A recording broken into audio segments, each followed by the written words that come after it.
Verdikçe ara cevapları bana gel geri geri basmaz freni gizli de şerefi buldun dönüp dolanıp düzeyini kaybedersin bir gün yeter. Buldum düzensiz düzeni ben tek başıma yürüyorum ileride seninle kesişiyor ama yeri inmez kalemim beklemem seni değil yere bakıp oturdun yine mi sus ya da konuş kadar ederim. Bak veri poz veri belir kalır yeterli durmazsan talta kaldı bak yine koz takdire bol üsüyorsun beklesen de gelir gelmese de alkışlar bol eskisi yok. Yasaklar ve duraklar çöller ve kuraklar bitirmedik hiçbirini geri halka tokatlar hedefi aldım hepsi potada durma yerinde söyle sorana.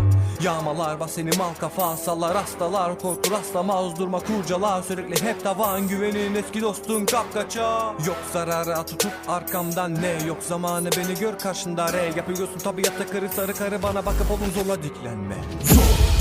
Zor görüyor bütün iyilikleri bak zor görüyor zor yürüyor onun aklı yarım kaldı zor yürüyor zor yaşıyor soruların cevabı yok zor yaşıyor zor yaşamak ben de yıpranamam yaptığın hatalara katlanamam zor görüyor bütün iyilikleri bak zor görüyor zor yürüyor onun aklı yarım kaldı zor yürüyor zor yaşıyor soruların cevabı yok zor yaşıyor zor yaşamak ben de yıpranamam yaptığın hatalara katlanamam.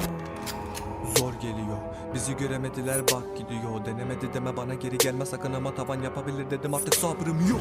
Bana değil sana çıkış yolu oğlum eridi salam yapamadın nasıl biliyorum temeli bakmadan arkala tutamadın yerini sorulara cevap yok aynısınız hepiniz. Zamanı yararı olur yaralı kanatın havalı kanatın varsa başta yaranı sararım düşmez senin asla lafını yapmadın kakatlı değil farkında zararlı tanıtım. Gemide kaçak var kaptan kaderinde vurulursa dedim ona bay bay hatırla dününü özünü sözünü bölüyorum ha geliyorsa sen dolalı zırhın tam karakteri etti intihar cesareti yetmez gir bir bak izdiham var ama kalkma lan nefesinden kuşa bucak saklanan olmadı bana sana garantili gördüm uzaklarda beklentili gibi bir hava var ama darkımda yokken şehirde aramak adaleti.